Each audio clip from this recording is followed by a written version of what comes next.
ব্রজের বুকে এমন একটি স্থান আছে যেখানে একদিন থেমে গিয়েছিল চন্দ্রের গতি। কারণ সেই রাতে এখানে চলছিল রাধাকৃষ্ণের মহারাস লীলা। ব্রজের পথে হাঁটলে মনে হয় সময় ধীরে চলতে শুরু করেছে। প্রতিটি বৃক্ষ, প্রতিটি ধূলিকণা এখানে যেন শ্রীকৃষ্ণের কোনো না কোনো লীলার স্মৃতি বহন করে চলেছে।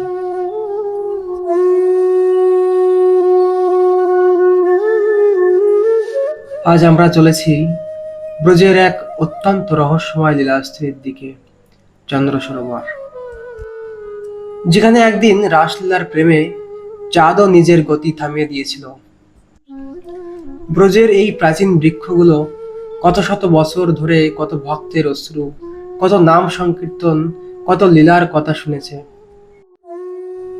এই জলের উপর হয়তো কোনো এক রাতে চাঁদের আলো পড়ে রাসলীলার অপরূপ সৌন্দর্যকে আরো মধুর্যময় করে তুলেছিল।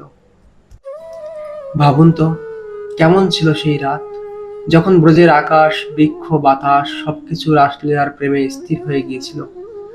আজও এই স্থান যেন সেই লীলার স্মৃতি ধারণ করে আছে। আর তাই ব্রজে এলে বুঝতে পারি, আধ্যাত্মিকতা শুধু শাস্ত্রে নয়, অনুভূতির মধ্যেও বাস করে।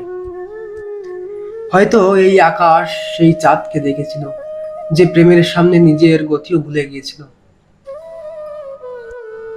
আজও এখানে নাম সংকীর্তনের ধ্বনি ব্রজের বাতাসকে পবিত্র করে চলেছে। ব্রজের কিছু স্থান আছে যেখানে এলে মনে হয় পৃথিবী ধীর হয়ে গেছে। চন্দ্র সরোবর, যেখানে আজও অনুভব করা যায় প্রেমের সামনে সময়ও থেমে যেতে পারে।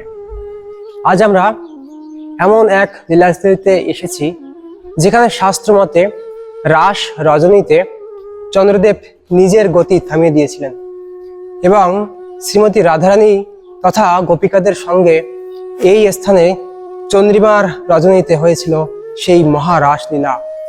ভাবুন তো, এমন কেমন প্রেম ছিল যার জন্য চন্দ্র নিজের গতি ভুলে গিয়েছিল এবং এই ব্রজের নীরব বৃক্ষগুলো আজও তার সাক্ষী হয়ে দাঁড়িয়ে রয়েছে।